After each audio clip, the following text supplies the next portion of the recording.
Dear students, आज हम class 11th subject mathematics exercise number 7.1 के बारे में डिस्कस करेंगे।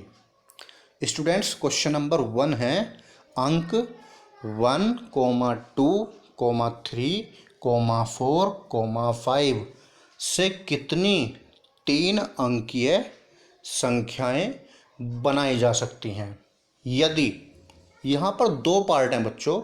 अंकों की पुनरावृत्ति की अनुमति हो, मतलब जो अंक हैं वे रिपीट हो सकते हैं, और सेकंड पार्ट है स्टूडेंट्स, अंकों की पुनरावृत्ति की अनुमति न हो, मतलब जो अंक हैं उनको हमें रिपीट नहीं करना। और क्या अंक है हमारे पास 1, 2, 3, 4, 5, इनसे मिला के हमें 3 अंकों की संख्याएं बनानी हैं। ठीक है स्टूडेंट्स, तो पार्ट फर्स्ट है अंकों की पुनरावृत्ति की अनुमति हो। ठीक है बच्चों, तो यहाँ 3 रिक्त स्थान हैं, इकाई, दाई और सैकड़ा। अब यहाँ पे इकाई का स्थान जितने तरीके से भरा जाएगा, ये हमारे पास कितने अंक हैं, 5 अंक हैं, तो इकाई का अंक भरने के लिए हम 1 भी ले सकते हैं, 2 भी ले सकते हैं, 3 भी ले सकते हैं, 4 भी ले सकते हैं और 5 भी ले सकते हैं। तो इकाई का स्थान कितने तरीके से भरा जाएगा बच्चों, 5 तरीकों से भरा जाएगा, तो इक्वल टू में 5। उसके बाद दहाई का स्थान भरने के कुल तरीके। अब देखो यहाँ पर अंकों की पुनरावृत्ति की अनुमति है, तो दहाई का अंक भी हम 1 से भी फिल कर सकते हैं, 2 से भी फिल कर सकते हैं, 3 से भी फिल कर सकते हैं, 4 से भी फिल कर सकते हैं और 5 से भी फिल कर सकते हैं। तो दहाई का अंक भरने के कुल तरीके हो गए बच्चों यहाँ पे इज इक्वल टू में 5। सिमिलरली बच्चों, जो सैकड़े का स्थान है उसको भरने के तरीके, क्योंकि अंक रिपीट हो सकते हैं तो तरीके 5 ही होंगे, क्योंकि 1, 2, 3, 4, 5 में से कोई भी अंक हम सैकड़े के स्थान पर ले सकते हैं। तो सैकड़े का स्थान भरने के कुल तरीके इज इक्वल टू 5।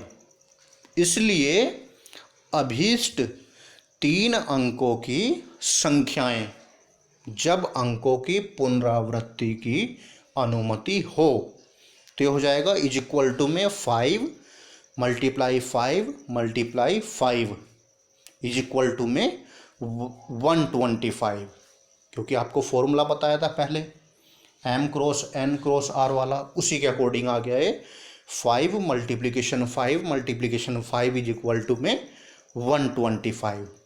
अब बच्चों सेकंड पार्ट जो है उसमें लिखा गया है यदि अंकों की पुनरावृत्ति की अनुमति न हो, कितने अंकों की संख्या बनानी हमें, 3 अंकों की। तो 3 अंकों में इकाई का अंक होगा, दहाई का अंक होगा, सैकड़े का अंक होगा। ठीक है बच्चों, इकाई का स्थान होगा, दहाई का स्थान होगा और सैकड़े का स्थान होगा। तो यहाँ पर देखिए बच्चों, यहाँ पर भी 3 रिक्त स्थान है, इकाई, दहाई और सैकड़ा।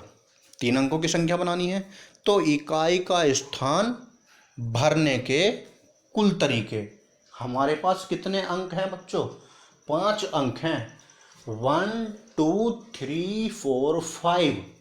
तो इकाई के प्लेस पर इन 5 में से हम कोई सा भी अंक ले सकते हैं।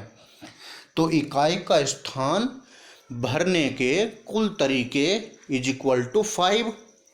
अब यहाँ पर अंकों की पुनरावृत्ति की अनुमति नहीं है, तो जो अंक हमने भर दिया उसको हटा देंगे। कितने अंक बचे अब 4 अंक बचे। कितने अंक बचे बच्चों, 4। तो जो दहाई का रिक्त स्थान है उसको कितने तरीके से भरा जाएगा, क्योंकि हमारे पास तो 4 अंक है, तो कितने तरीकों से भरा जाएगा, 4 तरीकों से भरा जाएगा। तो दहाई का स्थान भरने के कुल तरीके इज इक्वल टू में 4। अब देखो इकाई के स्थान में हमने 1 अंक को हटा दिया था, क्योंकि रिपीट नहीं करना। फिर दहाई में हमने 1 और हटा दिया, तो बच्चों कितने बचे अब, पहले टोटल 5 थे, 1 इकाई में हट चुका, 1 दहाई में हट चुका, तो हमारे पास कितने अंक बचे बच्चों? अब 3 अंक बचे। तो अब जो सैकड़े वाला स्थान है वो कितने तरीके से भरा जाएगा? क्योंकि हमारे पास कितने अंक बचे? 3 अंक बचे। तो सैकड़े का स्थान भरने के कुल तरीके बराबर 3।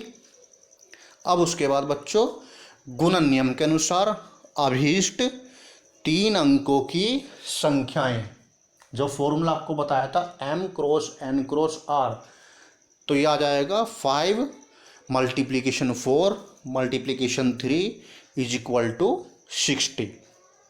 तो यहाँ पर हमने 3 अंकों की संख्याएं बनाई हैं। यदि अंकों की पुनरावृत्ति की अनुमति हो तो आया 125। यदि अंकों की पुनरावृत्ति की अनुमति न हो तो आएगा बच्चों 60।